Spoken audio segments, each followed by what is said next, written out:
6th February 1996 marks the date of the BirgenAir Flight 301 crash, the Dominican Republic's deadliest aviation disaster. Stay tuned till the end to find out how a little bee triggered a series of events that led to this crash. BirgenAir Flight 301 prepared for departure from Puerto Plata with the anticipation of a smooth journey to Frankfurt, Germany. Flight 301 had 176 passengers and 13 crew members on board, including 2 members of the Polish parliament. Most of the passengers were German vacationers returning from a Caribbean holiday package, but little did they know that this flight would be etched in history for all the wrong reasons.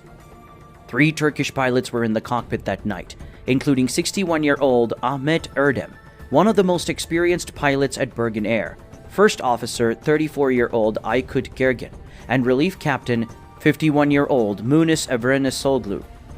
The 11-year-old Boeing 757 was considered a modern aircraft in 1996 and had an excellent safety record.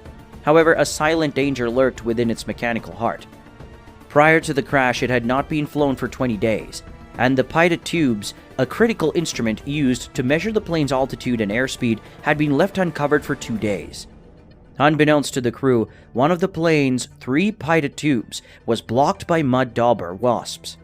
During takeoff, the captain discovered that the reading on his airspeed indicator didn't match with the first officer's.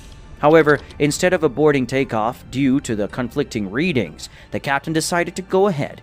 At 150 knots, the aircraft reached the V1 threshold, beyond which the takeoff cannot be aborted safely. As the plane ascended to a height of 500 feet, the captain's airspeed indicator began to move again, and he believed that the issue was now resolved. 1.5 minutes into the flight, the crew activated autopilot.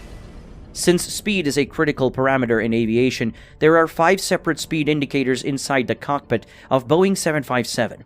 However, the autopilot only takes its airspeed information from the same equipment which was currently providing incorrect readings to the captain's airspeed indicator.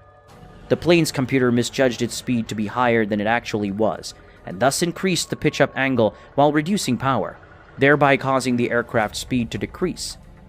While the captain's airspeed indicator showed that the plane was moving at an abnormally high speed, the first officer's indicator showed that the plane was moving too slowly. The flight crew struggled to make sense of the unreliable data, with panic setting in. Keep watching to witness the confusion that added to this atmosphere of panic. The first officer reported a speed of 200 knots on their indicator, which was steadily decreasing. However, the captain dismissed both readings as faulty, and the crew reset the circuit breakers for the captain's airspeed readings. As soon as the reset took place, the plane started issuing multiple contradictory visual and audible warnings, indicating that it was flying too fast. Meanwhile, the autopilot, which had maintained control of the aircraft, reached its programming limits and shut off. An overspeed warning flashed, signaling that the aircraft was approaching its maximum speed of 350 knots.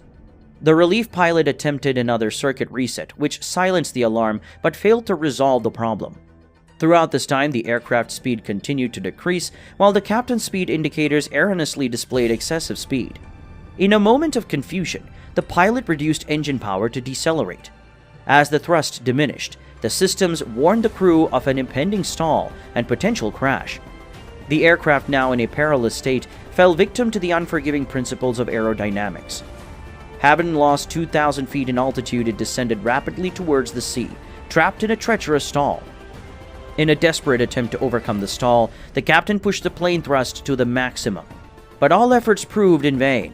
Tragically, the left engine failed, causing the aircraft to spiral uncontrollably due to the unbalanced power from the functioning right engine.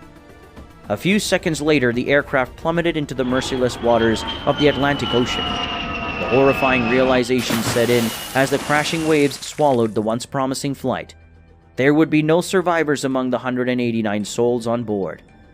The cockpit voice recorder and flight data recorder were retrieved from the depths of the ocean after 3 weeks, and investigations laid bare the lapse in maintenance procedures that allowed such a calamity to occur. The Federal Aviation Administration introduced new scenarios during the pilot training and requested modifications of alarm systems. The accident had a negative effect on the image and financial health of the airline, ultimately leading to BirgenAir going bankrupt in October 1996. The crash of BirgenAir Flight 301 serves as a haunting reminder of the delicate balance between human ingenuity and the perils of neglect.